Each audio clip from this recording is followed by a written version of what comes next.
Hello, my name is Bryce, and I am going to talk about the Coliseum walkthrough. So we started off in the vomitorium, where we eventually led up to the arena floor through the south entrance. After we looked at the arena floor, we walked down underground in the Hygeum, or Hypogeum, where they put the animals and prisoners at that fought in the Coliseum. And after that, we went up to the second floor and looked onto the arena as like a spectator point of view.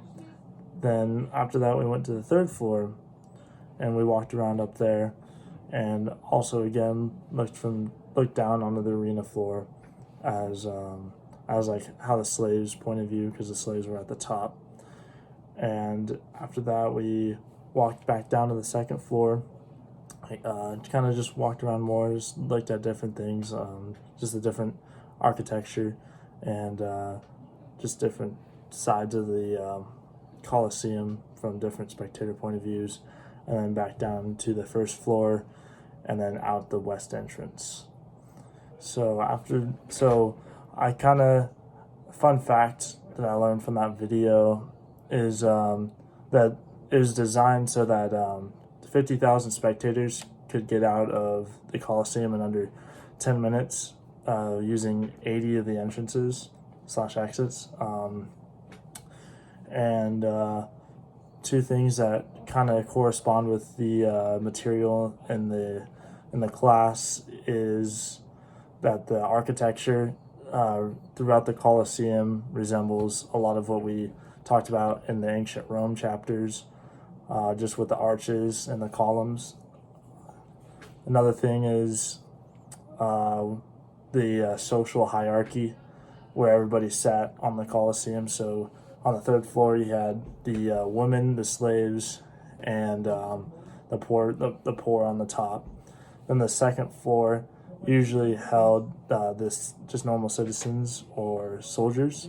Then the first floor had like high-ranking officials like senators and just important people. And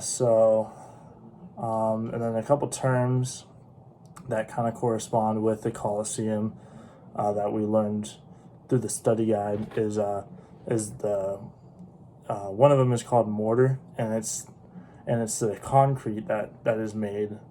It's a strong material. It's used with a lime rock mixed with volcanic rock, and it's used to build those giant buildings and to keep them pretty sturdy. Another term would be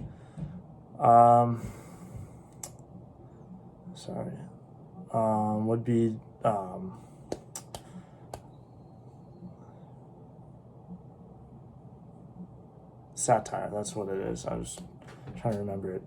Satire.